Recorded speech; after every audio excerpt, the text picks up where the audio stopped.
Hello, my friends, Evolutionary Energy Arts family. Well, guys, things are getting hot and tense over in the Ukraine and Russia. So we have Russia firing at Ukrainian ships and captures three vessels off of Crimea. The Ukrainian president calls for an emergency session of his war cabinet after three sailors are injured in the strikes. And here you see a Russian cargo ship earlier blocked Ukraine's boats from entering the Sea of Azov. And this we always look for trigger points, and history is full of them. If you remember World War One, we have Archduke Ferdinand. Basically, the driver made a wrong turn, quote unquote, and then he was assassinated, and that was the trigger for World War One. And there's been a ton of tension out there right now, a ton of buzz, a ton of talk about basically something going on, whether it's World War Three, whether it's you know, basically the migrant situation, which will possibly turn into World War III with, perhaps there being some sleeper cells in the country. Perhaps there are some terrorists infiltrating in through the migrants. There's been the whole talk of civil war in the country. We've had the talk of a lockdown, martial law going on in the country, martial law perhaps being needed in different areas, like such as California. There's just this huge buzz going on, and there's all this talk about something major happening between now and the New Year's. And so, is this that thing that could be the trigger that people have been feeling and talking about, sensing? Because there's definitely something up. So many people feel and sense that. And there's a lot of signs as well. So, Ukraine has basically, they've gone ahead and okayed it. So, this is out of Twitter here. And the president at NSDC, I have to support the decision to impose a state of war, urging MPs of Rada to gather tomorrow and vote for the session. So this is not a good situation. Ukraine parliament approves of 60 days of martial law for the country. We saw the riots in France yesterday. There's a buzz of martial law over there if they keep going on. And so it does appear that, this is something that could be a tinderbox. And we have to hope for cooler heads to prevail. So the Russian ships used weapons to stop and seize Ukrainian vessels. Now this is out of RT, right? Russia Today. So they say the Ukrainian vessels were violating the Russian territorial waters. And out of RT here, so we could get the Russian point of view, Russia has confirmed its vessels have used weapons to stop Ukrainian vessels that had entered Russian waters in the Black Sea illegally.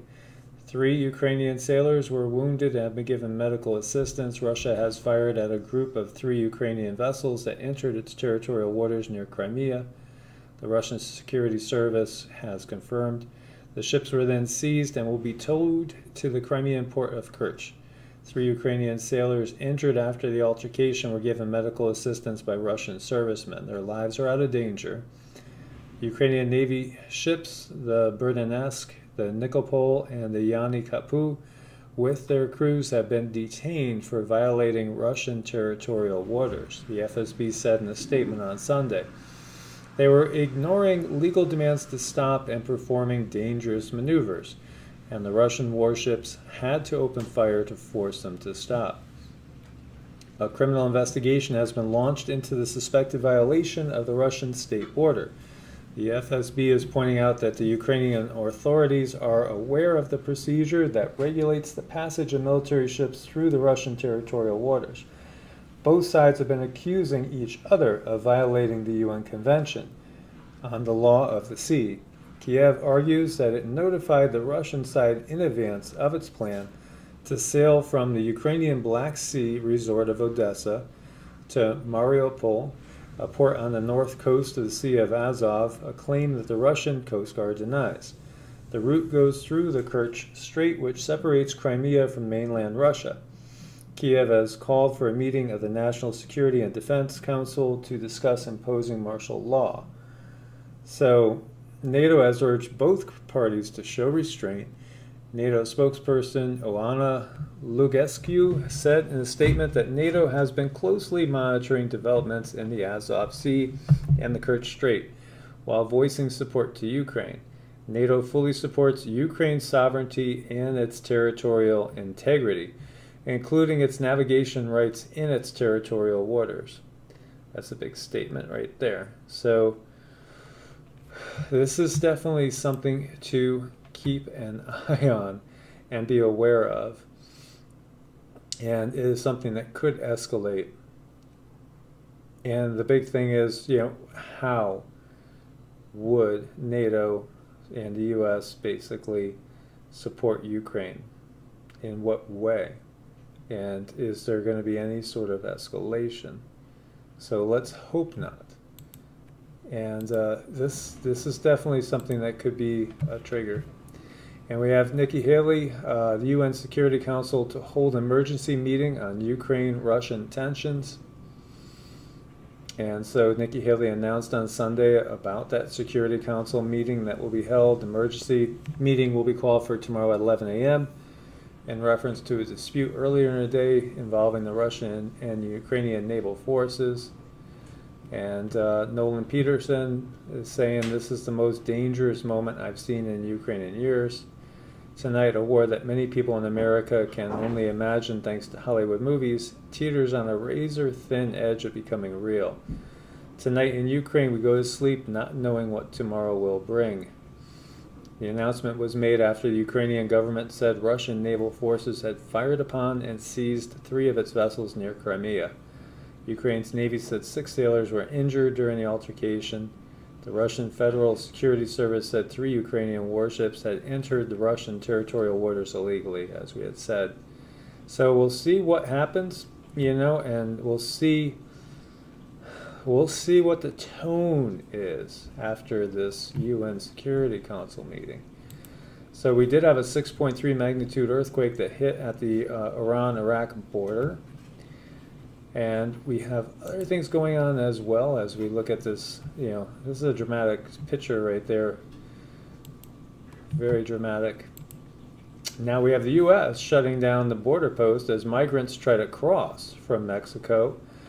U.S. officials closed a border crossing on Southern California on Sunday after hundreds of migrants tried to breach a fence from the Mexican city of Tijuana. The U.S. Customs and Border Protection Office in San Diego said on Twitter that it had closed both north and south access to vehicle traffic at the San Ysidro border post before suspending pedestrian crossings.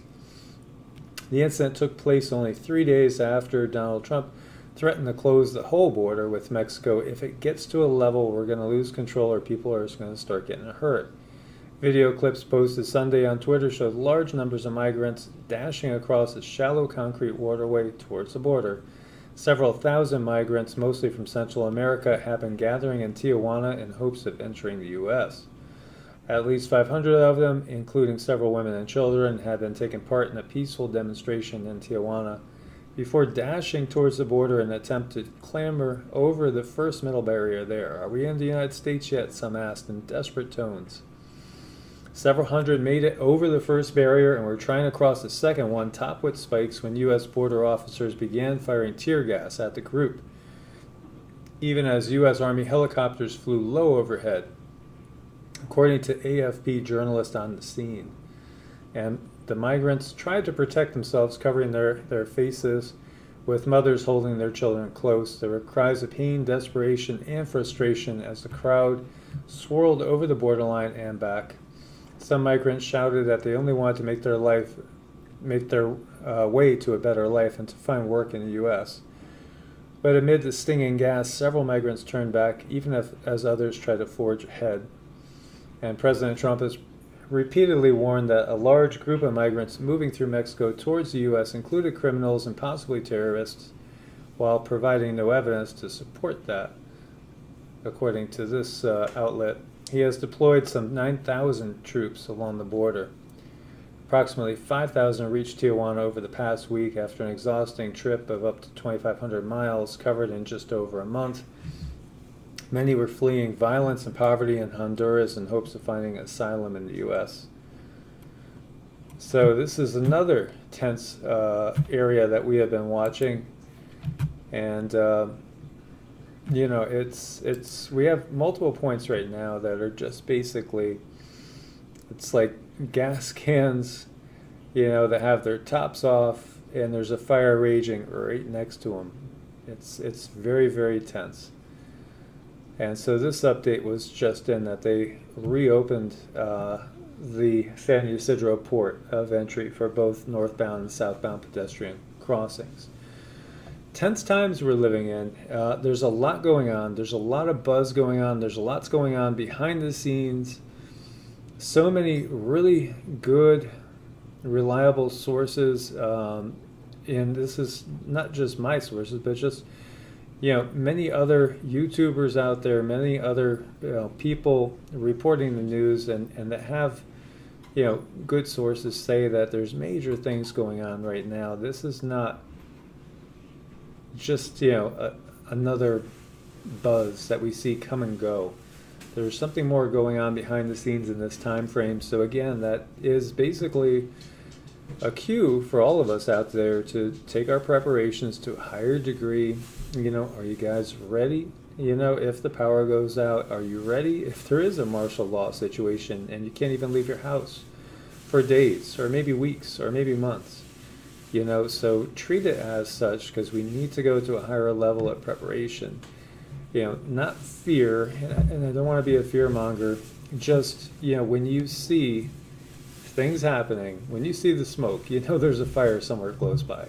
So it's time to basically get a little bit more prepared. It's time to keep your eye on the news and what's happening, and to be ready for whatever may come, because these are definitely tenuous times. And so a friend of mine that spent a lot of time in the military and has seen action, over in Iraq, we were talking, and he's been studying the whole migrant thing and this whole caravan thing, and just looking for telltale signs of what does he think. He thinks there's definitely a lot of guys that look very well fed, in really good shape, and to him, he would be suspicious that they are up to something other than just migration. I'm sure there's a ton of people that truly are just fleeing, a bad situation.